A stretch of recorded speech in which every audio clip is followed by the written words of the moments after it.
Bonjour Shavua Tov. Nous rentrons dans la paracha cette semaine, paracha de Vayetse. Nous savons que Vayetse, Yaakov et Bershava, Vayelech Harana, Yaakov Avinu est forcé et contraint de quitter sa mère, son père, puisque son frère Esav, Ésaü, veut le tuer. Suite à l'histoire de les bénédictions qu'il a pris par ruse à la suite de la demande de sa mère, que ce soit bien clair. Il ne l'a pas pris de sa propre initiative. C'est très important de le souligner. Et nous savons très bien que maintenant, sa mère lui dit « Va chez mon frère et tu vas aller là-bas et il va fonder un foyer ». Nous savons très bien que Yaakov, évidemment, avait très peur de son frère Esav et il ne pouvait pas retourner chez lui jusqu'à qu'on voit dans la Torah. Il retourne chez lui, il est prêt à retourner chez lui, confronter Esav uniquement à la naissance suite au mariage qu'il a eu, qui aurait voulu d'abord avoir lieu avec Rachel, mais il a eu Léa, et ensuite s'est marié avec Rachel. L'enfant qui est né de Rachel est Yosef.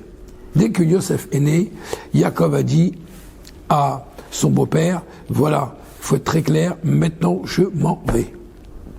Je m'en vais. Pourquoi soudainement il a plus peur? Les commentaires expliquent en vérité, c'est que Esav représente quoi dans la vie? Esav représente le mal. Pourquoi? Quand Esav se promène toujours avec 400 soldats. Le chiffre 400, il est mentionné plusieurs fois dans la Torah dans des mauvaises conditions.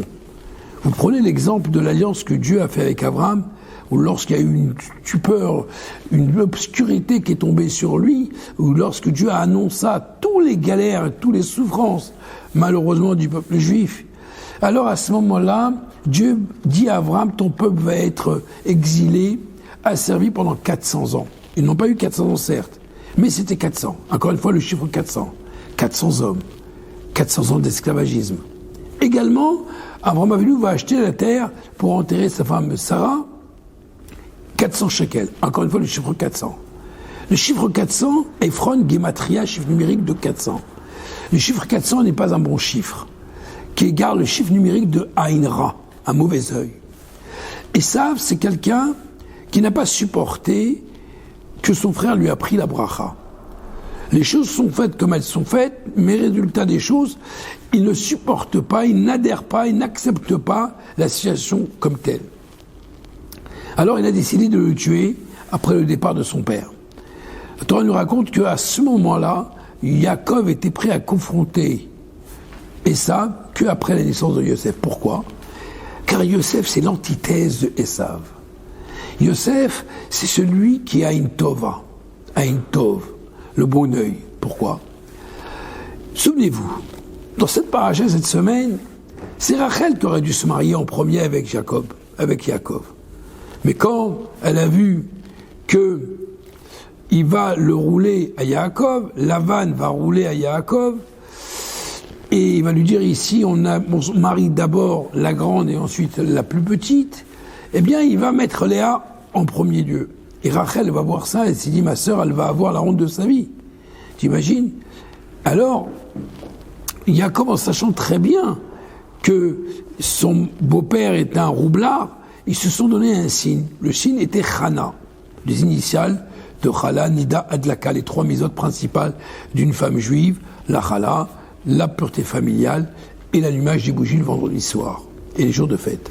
Alors, mais Rachel, quand elle a vu que c'était sa sœur qui allait être à sa place, elle n'a pas voulu la mettre dans l'embarras. Donc elle lui a donné les signes, sans pour expliquer pour autant le comment du pourquoi. En lui expliquant, tu sais, nous les juifs, on a l'habitude de respecter 3 mitzvot, et le signe c'est 3 signes, Chana. Bon, Yaakov Avinu, quand il rentre dans la choupa, évidemment il demande le signe, et elle lui donne, donc dans sa tête, il considère que c'est Rachel. Et finalement c'est Léa. Rachel, elle a fait une abstraction personnelle. Elle s'est sacrifiée. Elle a dit, je me suis fait avoir, entre guillemets, et je ne vais pas pour autant enfoncer ma sœur. Quelque temps plus tard, on voit très bien que Rachel, c'est la femme qui ne va pas être enterrée avec son mari. Elle fait des concessions encore. Rachel, c'est la femme, en vérité, qui représente celle qui laisse la place à autrui. Ça ne veut pas dire se laisser faire, mais ça veut dire c'est la femme qui apporte la largesse. Elle donne. Elle donne, elle n'est pas petite d'esprit. Quand on est large d'esprit, on reçoit beaucoup. Ce n'est pas rien. Elle a reçu Yosef, elle a reçu Binyamin. Et la Torah nous dit ici, l'antithèse de Esav, c'est Yosef. Esav, c'est Aïnra, petit d'esprit, jaloux de l'autre. Il ne supporte pas que l'autre il a plus que soi-même. Donc il est tout le temps en train de chercher pourquoi lui il a plus que moi et moi j'ai moins que lui. Il n'est jamais content. Vous savez très bien, des fois, imaginez-vous que demain, votre collègue a une promotion au travail. Vous allez peut-être lui dire Mazal Tov, mais dans le fond de vous-même, vous n'êtes pas très très content. Vous auriez bien voulu que ce soit vous qui les recevez la promotion.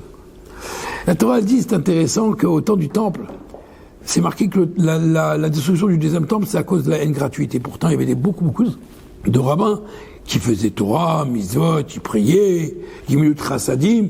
Et pourquoi le temple il a été détruit? À cause de la haine gratuite. Mais comment il peut avoir d'un côté de la charité et de l'autre côté de la haine gratuite? En vérité, vous savez, quand vous allez dans les maisons d'endeuillés, alors c'est toujours plus sympathique d'aller dans les maisons d'endeuillés parce que la personne est en deuil et vous ne l'êtes pas, Dieu merci, donc vous vous sentez un peu supérieur. Mais quand vous allez dans un mariage d'un de vos amis, que lui il marie sa fille ou son fils, et vous n'avez peut-être pas encore marié vos enfants, la simra n'est pas la même. Donc quand vous êtes content pour quelqu'un d'autre, c'est ça la vraie avatrinam, c'est ça le gmilut chassadim.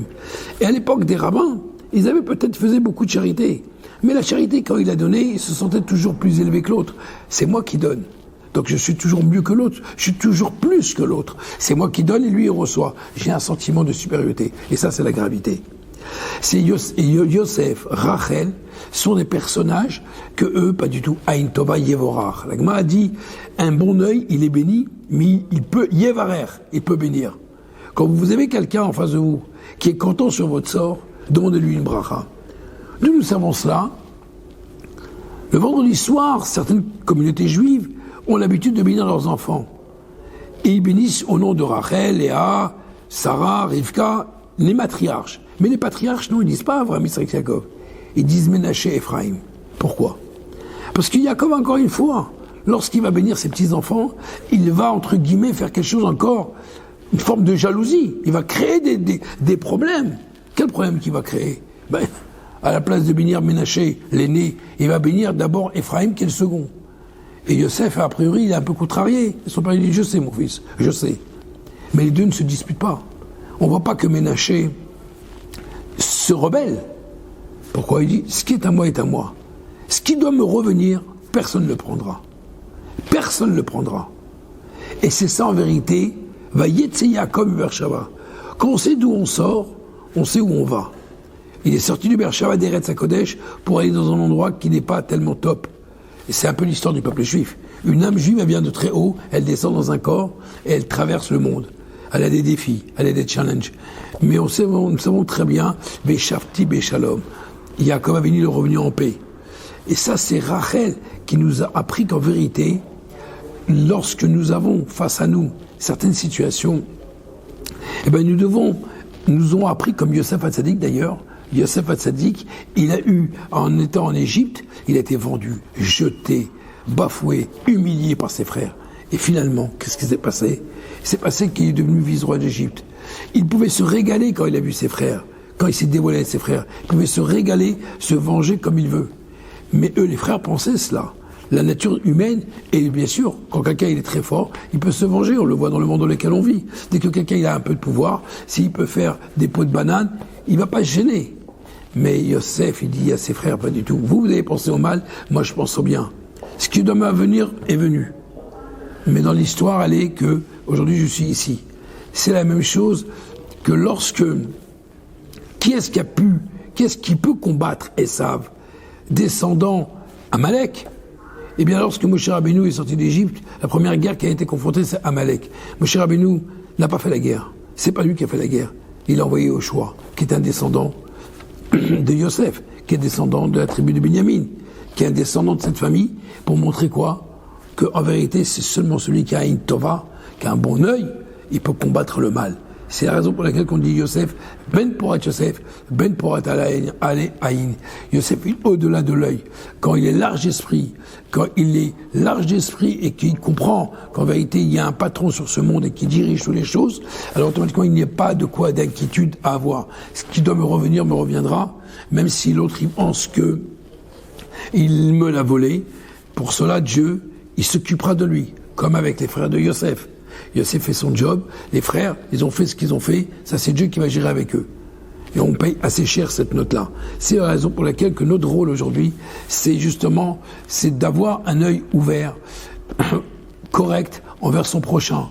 Toujours être content du bien de l'autre et ne pas chercher chaque fois à casser l'autre. C'est très important dans le moment dans lequel on se trouve aujourd'hui, car le judaïsme ne s'arrête pas qu'à prier 3 fois par jour.